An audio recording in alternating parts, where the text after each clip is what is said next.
Good afternoon. I'm back with Exodus chapter 3, Moses and the burning bush.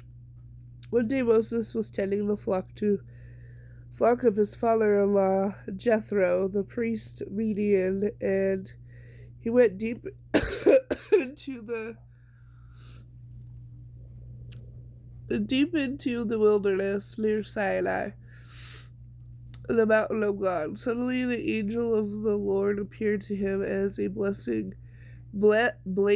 fire in a bush. Moses was amazed because the bush was engulfed in flames, but it didn't burn up.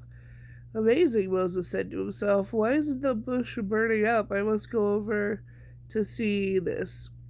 Then the Lord saw that he had caught Moses' attention. God called to him from the bush. Moses, Moses. Here I am, Moses replied. Do not come any closer, God said. Take off your sandals, for you are standing on the holy ground. Then he said, I am the God of your ancestors, the God of Abraham, the God of Isaac, and the God of Jacob. Excuse me. When Moses heard this, he hid his face in his hands because he was afraid to look at God. Then the Lord told him, You can be sure I have seen the misery of my people in Egypt. I have heard the cries for deliverance from their harsh slave drivers. Yes, I am aware of all their suffering. So I have come to rescue them from the Egyptians and lead them out of Egypt into their own good and spacious land. It is a land flowing with milk and honey, the land where the Canaanites, Hittites, Amorites, Perizzites, Hivites, and Jebusites, sorry if I pronounce any of those incorrectly, live. Excuse me. Excuse me. The cries of the people of Israel have reached to me, and I have seen how the Egyptians have oppressed them with the heavy tasks. Now go, for I am sending you to Pharaoh. You will lead my people, the Israelites, out of Egypt. But who am I to appear before Pharaoh? Moses asked God. How can you expect me to lead the Israelites out of Egypt? Then God told him, I will be with you, and this will serve you as proof as I have sent you. When you have brought the Israelites out of Egypt, you will return here to worship God at this very mountain. But Moses protested, If I go to the people of Israel and tell them, the God of your ancestors has sent me to you, they won't believe me. They will ask, Which God are you talking about?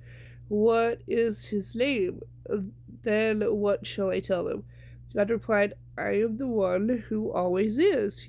Just tell them I am has sent me to you. God has also said, Tell them the Lord, the God of your ancestors, the God of Abraham, the God of Isaac, and the God of Jacob, has sent me to you. This will be my name forever, and it has always been my name, and it will be used throughout all generations.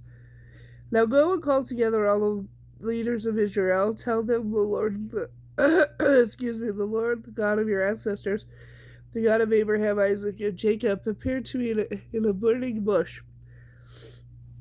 He said, You can be sure that I am watching over you and have seen what is happening to you in Egypt.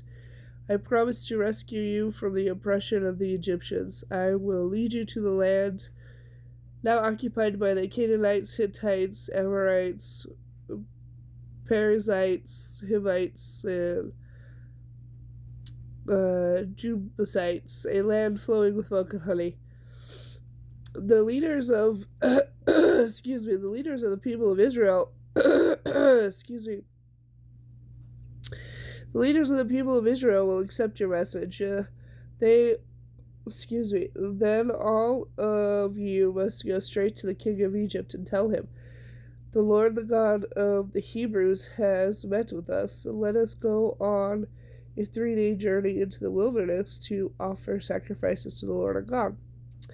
But I know that the king of Egypt will not let you go except under heavy pressure. So I will reach out and strike at the heart of the Egypt with all kinds of miracles. Then at last he will let you go. And I will see to it that all the Egyptians treat you well.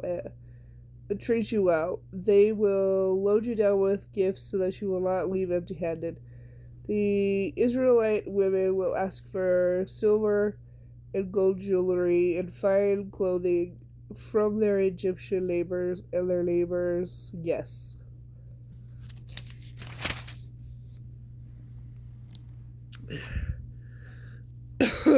Excuse me. With this clothing, excuse me, you will dress your sons and daughters. In this way, you will plunder the Egyptians. Exodus chapter 4. Signs of the Lord's power. But Moses protested again. Look, they won't believe me. They won't do what I tell them. They'll just say, the Lord never appeared to you. Then the Lord asked him, what do you have there in your hand? A shepherd's staff, Moses replied. Throw it down on the ground, the Lord told him. So Moses threw it down, and it became a snake. Moses was terrified, so he turned around away. Then the Lord told him, take hold of his tail. So Moses reached out and grabbed it, and it became a shepherd's staff again. Perform this sign, and they will believe you, the Lord told him. Then they will realize that the Lord, the God of their ancestors, the God of Abraham, the God of Isaac, and the God of Jacob, really has appeared to you. Then the Lord said to Moses, put your hand inside your robe. Moses did so, and he took it out again. His hand was white as snow with leprosy. Now put your hand back into your robe again. Moses did, and he took it out.